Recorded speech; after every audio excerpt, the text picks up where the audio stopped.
Hey, Lead Wisco, good to have you guys. We are here again, Ryan and I, and man, it's been fun doing these. And so we're going to dive in with a special guest, a friend of mine, a longtime friend of mine, and yeah, I can't wait for you to meet him, and it'll be fun. Yeah, I know our guest. I just don't know our guest. Yeah, I actually worked in the same spheres. Good. Well, without further ado, I'm going to introduce him, but I'll just tell you a little bit about him. He spent 42 years 42 seasons in the NFL, which could be equated to probably years. The last 26 here in Green Bay, part of the NFL Physician Society for Outstanding NFL Athletic Trainer in 2012. He won this award. He was with the Jets.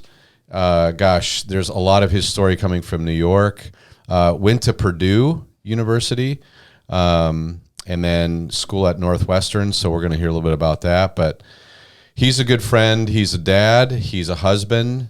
Hopefully one day he could be a grandpa. We'll see if he's good enough. But ladies and gentlemen, at Lead Wisco, Pepper Burruss. Pepper, welcome. Hey, thanks. Thanks, Troy. Thanks for having me with Lead Wisco. And not my place to correct, but I am a grandpa by our 2-year-old Ren out in California, but we will be a two-time over soon. That's right. Yeah. So I keep thinking of your daughter. So yeah. She's not married yet, but yes, you already are grandpa. Yeah, I'm a little disgusted with COVID because COVID's kept us away from our granddaughter. That's but right. That's right. We'll solve that soon. Well, we go way back, but I want to just hear a little bit about kind of your life. So you became an NFL trainer. I know a little bit of that story, but our listeners probably don't. So tell us a little bit about, you had some specific things that happened in your life that kind of pointed you to this craft that you do, and then we'll divide kind of into leadership and faith. But tell us about how you got there. Going to go with fast snippets here. Okay. All the way. I probably would have been on some type of medication as a kid because I was hyperactive, involved in everything, even all the way back to elementary school. And literally my 6th grade teacher said I couldn't sit still, and during quiet time or whatever sent me down to the high school or the junior high school shop and met some influential people there. That 6th grade teacher became the 7th grade basketball coach, and he said he would not become the coach unless I was his manager. Now, that was probably just a line. Right. But lo and behold, I became his manager, and I had no idea what managers did. You took the basketballs out, you ran the scoreboard, but I was intrigued by the first aid kit that had tools and shoelaces and whistles in it. Decided to learn more about it, went to the local firehouse and took the first aid course. On to high school, still became a manager, basketball, football. There's no future to that. You're not going to be a professional manager.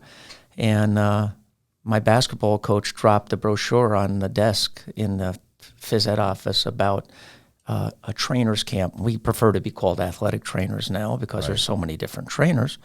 And I went to a camp, much like a wrestling, football, basketball camp. And I said, there's a future to this. Quickly, one of our athletes, the really only Division I football player out of our little high school, went to Boston College, went out there, and he said, you really should come out and meet our athletic trainer. He's the youngest Division I athletic trainer in the country. Went out and met Bob Reese at Boston College. I said, I want to come out here and be an athletic trainer. He said, that's fine, but I can't make you an athletic trainer. I was downtrodden. Why? Wow. He said, we have no program. We can't get you nationally certified. Wow. Oh, wow. Where do I go? I said, go where I went. And I said, where's that? And he said, Purdue. And I said, where's that? And he kind of pointed like that way. Purdue, met the legendary late William Pinky Newell, who was the executive secretary of the National Athletic Trainers Association. Every job in the country came across his desk. Wow. I said, And then I read the list of people that were Purdue grads, head trainer, of course, at Boston College, Buffalo Bills, Dallas Cowboys, Notre Dame, Indiana, Purdue, on and on. I'm like, maybe there's something there. Off I went to Purdue, had no intention of going to physical therapy school until they told me I was going. I said, where? And they said, anywhere you could get into on to physical therapy school. But in that time of that matriculation to Purdue and Northwestern, this Bob Reese went to the Buffalo Bills and, to my surprise, became the head athletic trainer of the New York Jets. He was looking for someone to come on and join him as an assistant, called out to Pinky. He said, Burruss is coming out of school soon.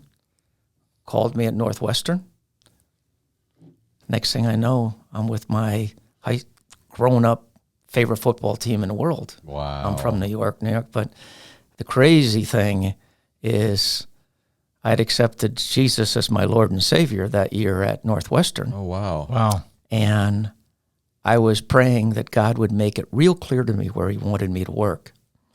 And getting a cold call at Lake Forest Hospital in Chicago when I'm doing an internship from the New York Jets, that was about as clear as it could get. That's a God call. Was Ron Wolf there, the former Packer GM in New York, when you were there? Not when I got there. Okay. I got there in 1977. Oh, wow. Ron didn't come there Were you until born 90 yet? or 91. I was born. Troy, we won't go there. But Okay. All right. Ron Wolf came there for a very short stint with me, Okay. and then left to come to Green Bay. Got it. And there's the next chapter of the story for another time. So let me dial in. You kind of went over it really quickly, but how did you come to faith? So what somehow God was made more aware to you, and I don't know if that was new, because is that in your family story at all? Family story is pretty easy. We went to the Presbyterian Church in Wappingers Falls, New York. I was a man of faith. I never doubted there wasn't a God, but he Right. was kind of a Sunday God. Yeah. I knew about God. I didn't know God. And at So physical wait, you therapy just said school, Sunday God. Yeah. Then you ended up working for an organization that has a Sunday God. That's so interesting. I just made that connection. I think that was a really I like it. I like it. Kind of funny. But I lost my train of thought. But at Northwestern, there was a group of students, and this line has been heard so many times before, that had something about them. Yeah. We had a high proportion of Wheaton grads in our physical therapy school, and these two particular gentlemen, Russ and Don, would have lunch. I'd join them. There weren't many guys in our class. It was a female-predominated profession and class at that time. Have lunch with them, and I think it was Jimmy Carter on the cover of Newsweek magazine or something like that. One of the magazines, wasn't Time, and the title of it was Born Again. And I said, hey, what's that mean? And I could almost hear the fishing line reel out. And they lovingly reeled me in slowly. Yeah. Because if they brought me and hit me with a club Yeah. or speared me like a sturgeon, I'd have run. Wow. But that was it. And I don't remember the date. It was sometime in the spring of 77. I knelt next to my bed in the Eastgate Hotel, which was an overflowed housing for Northwestern, and said, God, I don't know what I'm getting involved in here, but when I do something, I don't like to go back on it. So let's go for it. So good. 44 years since then. Give or take. Yeah. And I bet you've seen a lot in your faith journey. yeah, that sounds like one of those commercials on TV. We've seen a lot. We cover a lot. Isn't that an insurance company or something? Yeah, no, I know. But that, would you say that's been the driving linchpin? I mean, and I say you've seen a lot. You've seen probably a lot of good, bad. You've seen transition. You've dealt with world-class athletes. You've seen a lot. How has that faith been your true north? It's just that, first of all, if you put it all into perspective, I have had 2 different NFL jobs, 42 years, 42 seasons in the NFL. I've never applied for either one of them. Wow. I don't have a resume. I don't have a CV. And I've had 2 career jobs. Now, people say, oh, lucky charm or whatever. I say, no, I say, no, I've been blessed. It's good. It's nuts. Yeah, that's good. That's really good. Well, and so faith has been a driver, but also let's talk about leadership. What would you define leadership as, Pepper? If I had to say, define leadership for me, what is it?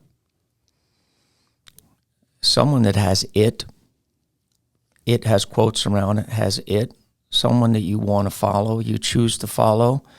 In the characteristics, in a little bit of preparation, knowing you were going to ask me to talk about this, there's, I think, an infinite number of books and words to describe leadership.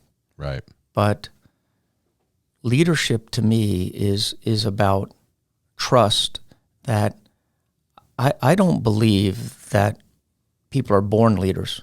I think we're made leaders, and we're made leaders by the people that we emulate.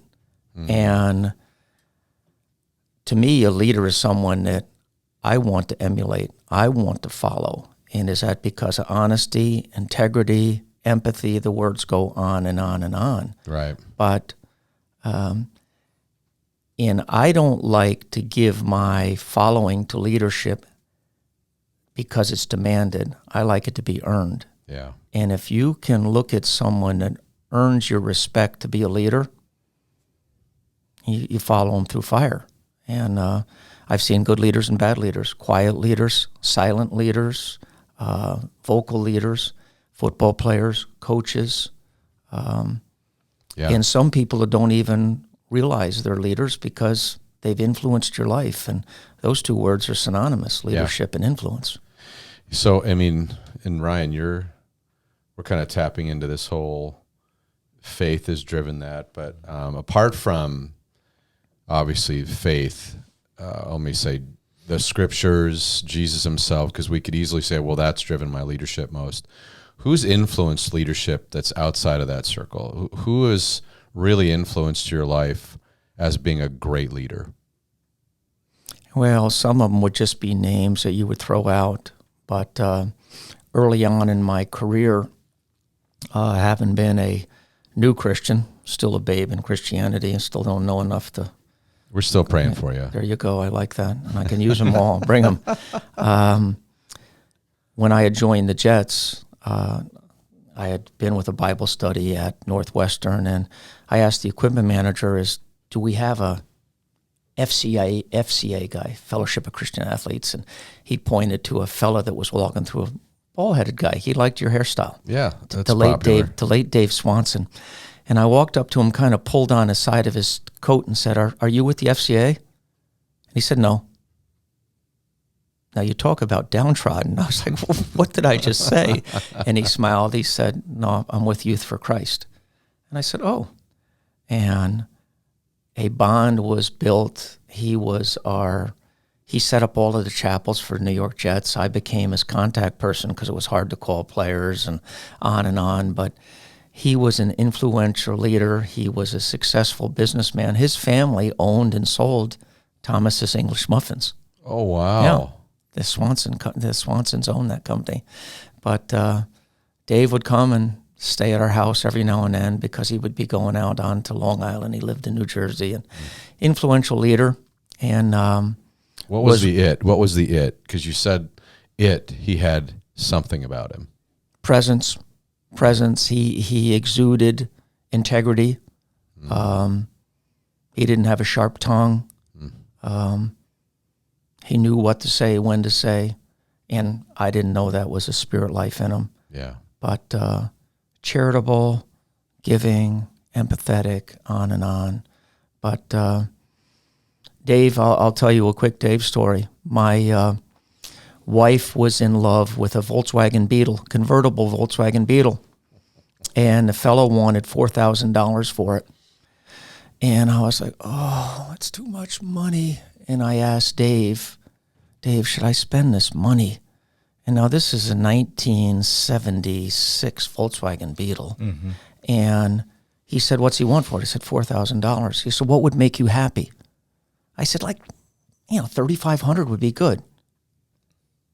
Without even flinching, he said, is your wife's happiness worth $500? And I said, oh, you're killing me. I paid the $4,000, had a happy wife, restored it, sold it. It still runs today. I know who has it down in Florida. Oh, but that's just one of life's lessons. Wow. When you say, is it worth this? Is it? And you say, absolutely. But it was just like, you're killing me.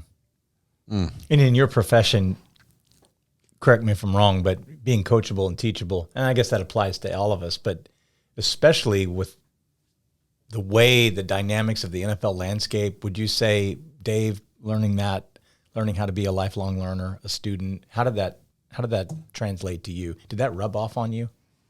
I think it was before that. I come from a moderately educated family.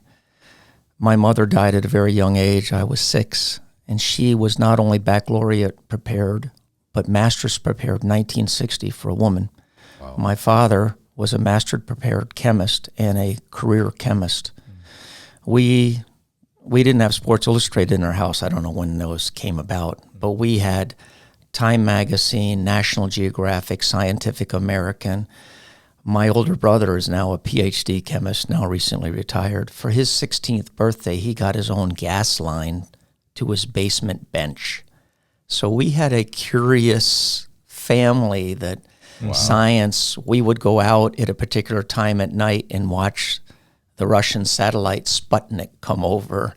And just, so I was born to be curious. And I like learning about minuscule things. I collect, I'm a hobbyist.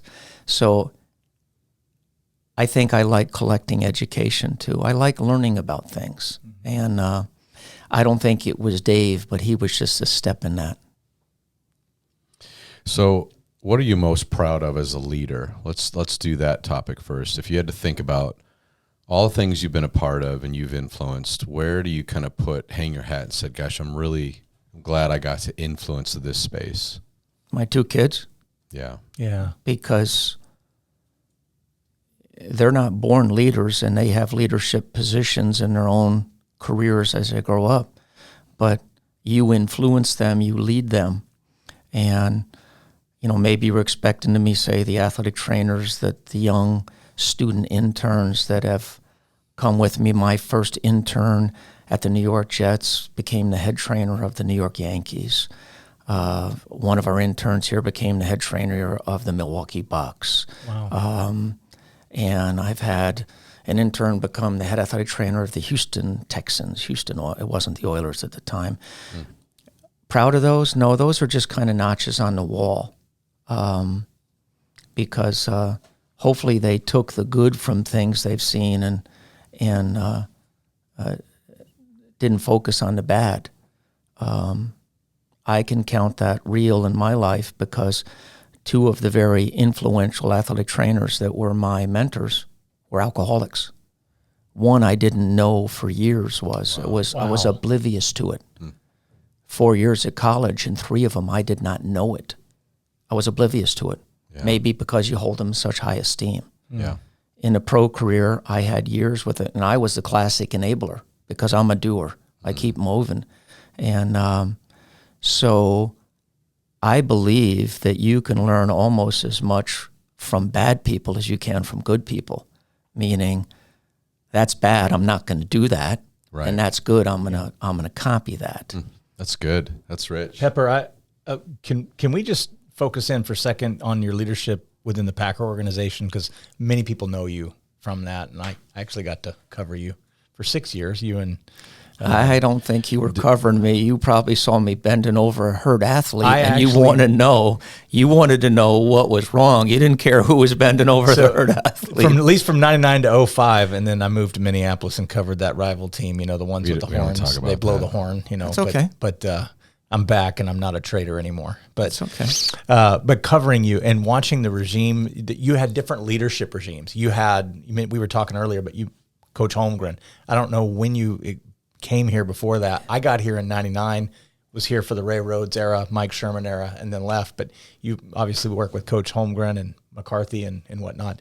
Just maybe talk about how you served as a leader leading up in these, as you give the intel and dealing with all different personalities to someone who has to work with different leaders, maybe a job change. How can you correlate some of your experiences there and just working with them and how a person in the business world can relate to you in that regard? I think when you're young, prior to me getting here, that leaders to you are an earned title. Someone says they're the The principal of the school, they're a leader. The head coach, they're a leader. I think the older you get, you become discriminatory in who you're going to give your attention to as leaders. That's good. Mm-hmm. And by the time I had been in the league 16 years, I think I had earned that right to discriminate players and coaches that were worthy of being called a leader. And we'll skip the New York Jets. I mean, by the time I got to Green Bay, the Ron Wolf connection was that from the Jets to coming to Green Bay. But Mike Holmgren, just in his physical presence, earned leadership. Mm-hmm. He looked it, he walked it, he talked it. And I will digress to tell you that likewise, the top of the heap was Bob Harlan, the president, and he exuded charisma. He walked into a room and lit it up. And Mike Holmgren could too, but he was more of a physical presence. But Mike had it. I talked about it. He just had it. He could be angry and you knew he was trying to direct you. He could hug you and you know he was serious. And he had a great family, and I came to know it was a faith-based family. I will remember the first time that I went toe-to-toe with him. And for me being 5'10" and him being 6'12", you know, a big man, to be funny, is it was early on and a player was injured on the practice field, and I had his arm over my shoulder, turned his ankle or something, and I was going to just walk him right in to our indoor facility and look at his ankle and not do it on the field and make a spectacle. And I chose the shortest line between 2 points, shortest distance, straight line, right in front of the air quotes press and media. Holmgren followed me in, and his face was going to explode. What are you doing? Blah, blah, blah. You're in front of taking a player. And I stood toe-to-toe with him. I said, this was the best thing for the player. I'm going to get him in here, and whatever was said. Mm-hmm. And I said, I'm either going to lose my head, and I didn't know what the other option was. And he kind of shook his head and walked away. And that's not usually my style, to be confrontational to a big man. But I think that started to root our relationship. It was the cement. That conflict led you into that? Early on to stand. I was in charge of my turf, and he had a lot more turf he was in charge of. Mm-hmm. But, you know, I've been with a bunch of coaches and a bunch of assistant coaches, but it's funny that you mentioned the Mikes. And I would say that two of the Mikes are my favorite in my entire 42 years, Mike Holmgren and Mike McCarthy, in different ways, but the Mikes. So, yeah, let's talk a little bit about, and I don't think you have to mention a name, but I'm not looking for that. But I'm talking about, where have you seen leadership go wrong? And let's just focus really probably in your own journey.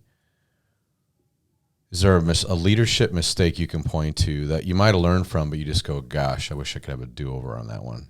For me or someone I looked at? Either. I'd like it to be you. I mean, not that I want to air out your dirty laundry, but... I'd have to think, you know, because if you make enough mistakes, they all kind of run together. Yeah. And, you know, I think the thing is to be introspective and look to see when you've made a mistake. Mm-hmm. I think I can be quick with the tongue, and I think I've made some mistakes with that. Yeah. The old adage of count to 10 before you react. In me, it's probably better to go to bed and wake up tomorrow and act. Yeah. So I can, those mistakes, but there's not one that just absolutely jumps out. Given a little bit of prep, I could probably go back. But, you know, one of the great things that God has blessed us with is we forget pain and we remember good things. Because if we remembered pain, we'd never touch anything hot again in our life. But I think so. Things that you've screwed up and you got in trouble for, you kind of forget about them. Right. You remember the good things, you know, the things that you're, you know, the attaboys and accolades and on. But I'm sure I've screwed up, and there's probably a top 10. But they're not jumping at me. Yeah. What can we go back to? I'm going to just go back to that conflict, but the way you navigated that, like if a person is in these defining moments, you had a defining moment with Mike Holmgren. That defining moment probably set a trajectory for you. What do you say to someone watching right now who in that moment has to make a decision? They're a leader. They're leading up in their organization, whatever it is they're doing. They're in that moment where they're standing toe-to-toe with a Mike Holmgren. You knew your why in that moment, and that was bigger than the fear. Can you walk me into that and how you can walk them out of that? The point is that what is their backbone made of? Are they going to guess what their action is? Did they reach into their pocket and rub a rabbit's foot? I had a spiritual basis. I didn't say, okay, I'm a Christian, he's a Christian, he's not going to kill me. And no, I wasn't thinking that. Right. I just said, I'm going to be honest, and I am really not a conflict guy. I do not do well. If I had to fire somebody, I'm not real good at that. But at that moment, call it spiritual, I had a reason to act and react the way I did. And that's so good. I didn't say, okay, I went to this conference, and the first thing you do is look them in the eye. The second thing you do is keep your shoulders square. And the third thing you do is pray. No, I mean, right. I didn't, I didn't. It was out of who you were. I just, and I think it's the people that I had learned from and acted and reacted about, because I didn't review a set of steps, as I just said, and I really didn't know how it was going to turn out. Yeah. I mean, I could have been, see me in the office after this, you're done. That would have ended bad that day. Yeah, I wonder too if there's, and we're all talking about this, if the 16 years, the faith journey, all that create this foundation where you could be integrated authentically with yourself. I know this is like heavy, maybe for some listeners, but it really is. There becomes a confidence where I'm agreeing with you, Pepper, that you're not really trying to, oh, wait, I need to do this. It's not a list anymore. It becomes a natural progression of who you are. Yep. And you were just confident, realizing, okay, this may really tick this person off, but you know what? I'm going to honestly engage where I'm at and who I'm at, which is so healthy.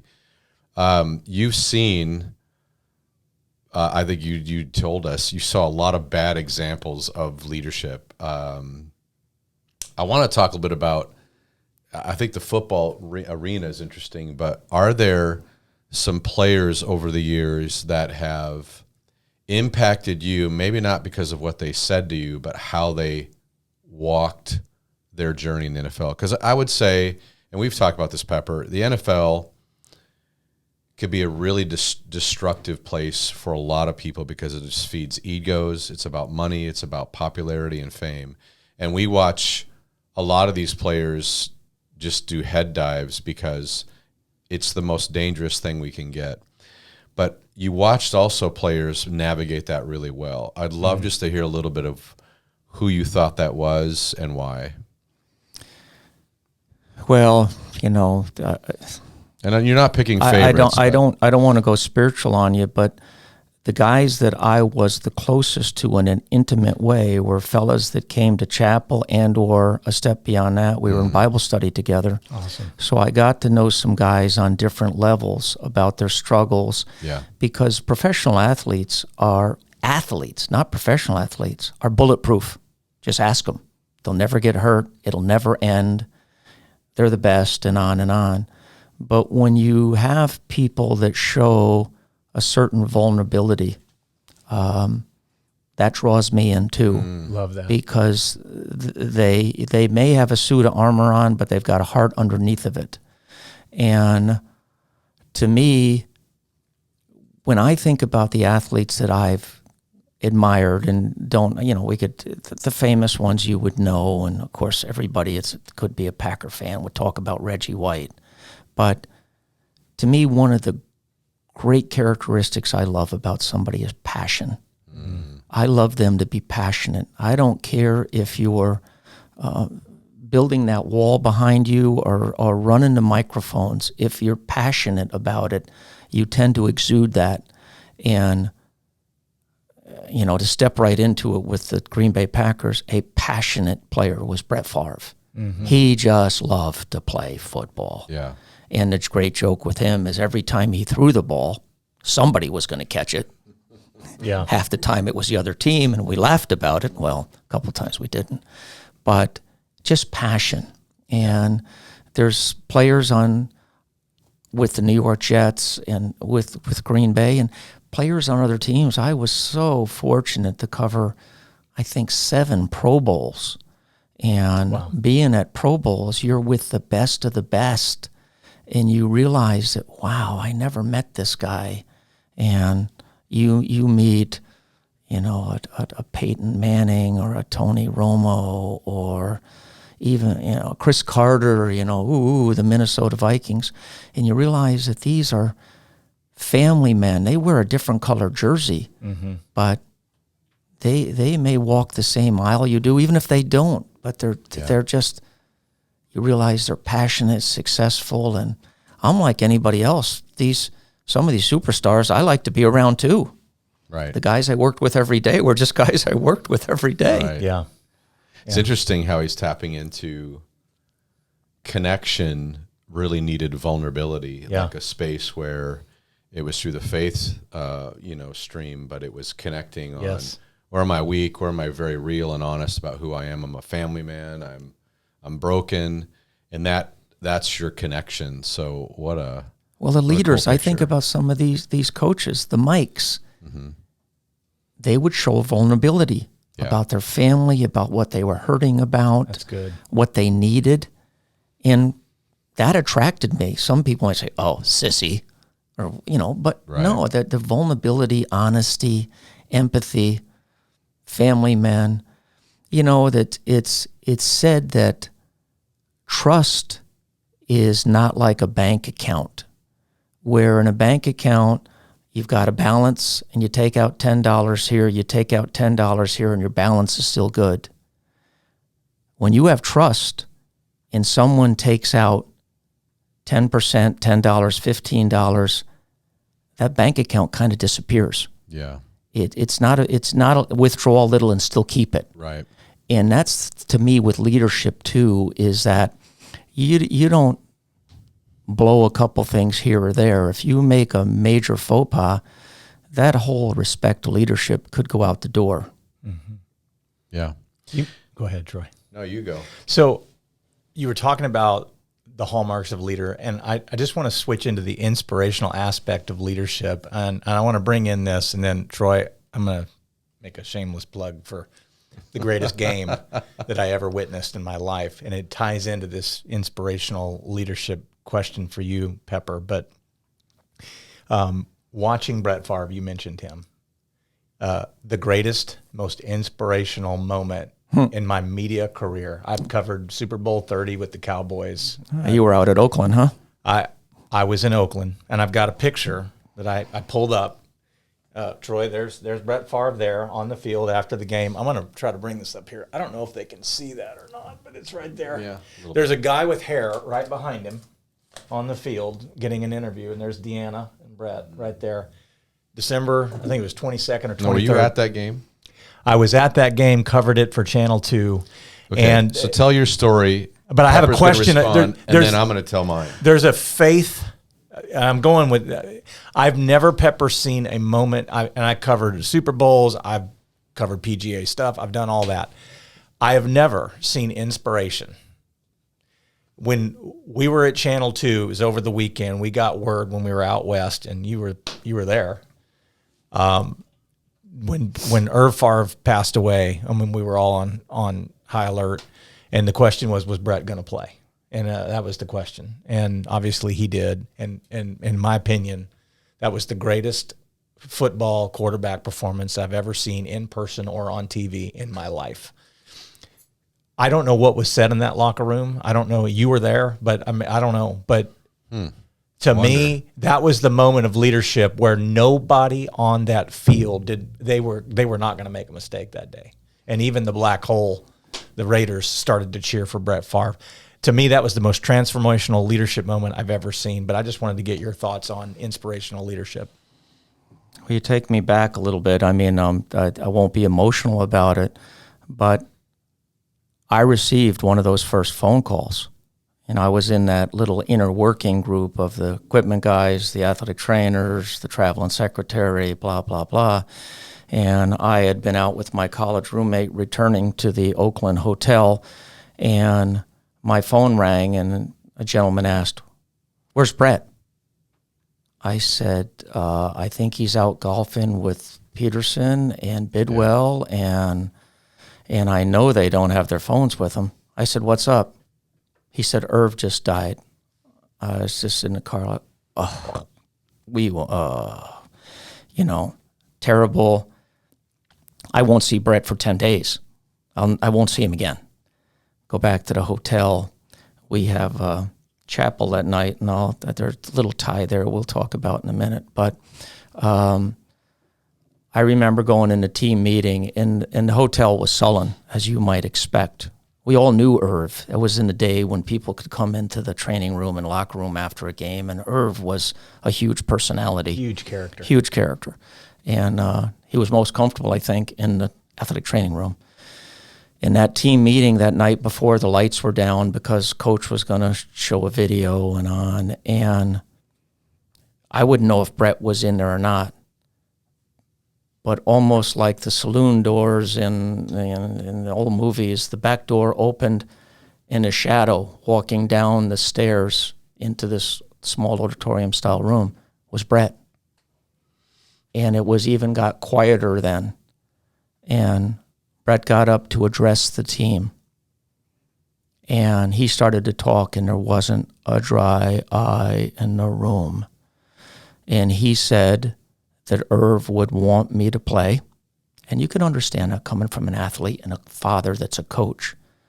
But the one that killed me is when he said, "And I want after tomorrow night, you guys will never question whether I had your back or not." Now, wait a second. That's turned around backwards. He should have said, after tomorrow night, or for tomorrow night, I'm going to need you guys to have my back. He said, "No, you won't doubt that I had your back." And then a few of us from the chapel group went up and sat in Brett's room with him, sat around the edge. You've got 2 double beds, and you're sitting all over the place and praying and laughing and crying and on. And like, that's one of those moments I said, Why am I here? Why me? Why me? Then the game, I don't remember in the locker room before. Oakland has the lousiest visiting locker room known to man. And press room, I might add. Oh, too. my goodness. And parking lot. Oh, my goodness. It was horrible. Oh, my goodness. But we, I don't remember what was said, but I don't care what people say. There was a spiritual presence on that field. Yeah. The catches that were made Unreal. are only circus catches. Yeah. I mean, there were people said, "Watch this. I'm going to pirouette, turn around backwards, go get a hot dog, come back and catch it over my shoulder." Right. It was craziness. Supernatural. It was craziness. And when the Oakland fans started cheering, and then to see Deanna and Brett walk out, that's when I said I won't see him for a while. Yeah. You know, he was going to go. But I'll turn it over to the guy with the main mic to say he might have had a little tie to that. What was chapel that night, Pepper? Well, the fella that helped us set up chapel, Joe Erkovic, here from Green Bay Community Church, had called me to say, "I've got a fella for chapel in Oakland, and it's a former Marine, and he's from L.A." And I said, "L.A.? Easy. That's 6 hours away. What are you, crazy? You get somebody from the local church." No, you're like this guy. Wow. A former Marine. I know this guy. And so the former Marine walks in. His name is Troy Murphy. That's so cool. And I said to him in so many words, "Good to meet you, sir. You're walking into a hornet's nest." And he said, "What do you mean?" I said, "Our quarterback's father just died." And I don't remember what chapel was about, but he handled it. And somehow that guy became my Christian That was mentor. my very first chapel. I just got chills when you were telling that story. This That's is my very wild. first chapel. So my wife and I drove up, and I met Pepper at the all-white hotel in Oakland. What was that? It's a big old Biltmore? big old up on a hill, Yeah, and it's very beautiful. majestical. I was at that hotel. I stayed And, there. Wow. I remember what my chapel was. It was the first 5 chapters of Leviticus. What? Yeah, it was the first 5 chapters of Leviticus, and I had a whiteboard, if you remember. I drew on the whiteboard how the sacrifices are still applicable today. So it was just this. Wow. Anyway, but I did acknowledge, obviously, when Pepper told me that. But I would end up doing a couple more in California. And so when I moved here, I think I at least passed the test. But I will say we were in the nosebleed section. And I have other stories for other podcasts about my wife and I fearing for our life. We were threatened. I mean, it was amazing. But at the end of it, everything shifted. If you were an Oakland fan, you were a Favre fan. I mean, it was like... It was a crazy Yeah, scene. it was like Oakland just got killed, but they actually enjoyed it. They earned they gave their respect because of this crazy, unthinkable success that took place on the field. It was, I'm sorry to go, it was supernatural to see that game, and it's just one of those games, whether you're a Packer fan or not, it was craziness. And yeah, I'm not sure I would have brought that up today, but it is one of the things. Well, it was a cool connection, and I know we're going to run out of time here, but I think just to say, man, thanks, Pep. I know he could talk to us all day. I know. It was such, I think that whole inspirational, transformational thing, I think for so many people, the thing that I got out of it, Pepper, and maybe you can add to this man, you witnessed a leader pressing through pain in one of the darkest days of his life, summoning everybody to the cause. And I think that'll preach in any environment, in any office or organization. There's something transformational that happens when a person walks through pain. Yeah, good stuff. Well, Pepper Burruss is still out there. If you want to track him down, maybe we'll put some information out. He still speaks, and prepare yourself for multiple slides and unbelievable stories like that. But hey, thanks for joining us. Thanks, Pepper, for joining us, and I'm sure we'll do this again. Thanks, Pepper. My pleasure. Nice facility. All right, guys. We'll see you later. Bye.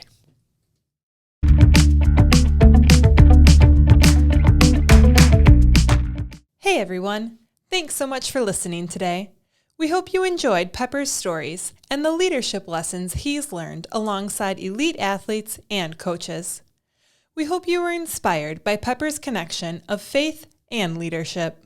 If this episode was helpful to you, we'd be so grateful if you subscribed or followed us, left us a review, or shared our podcast with someone you think may benefit from it. If you're looking for more leadership content, check out our social media. We post snippets of these episodes, leadership development resources, and more. If there's someone you think would be a great guest for us to talk to, message us on social media or send us an email at leadwisco@gbcc.me. Thanks for listening.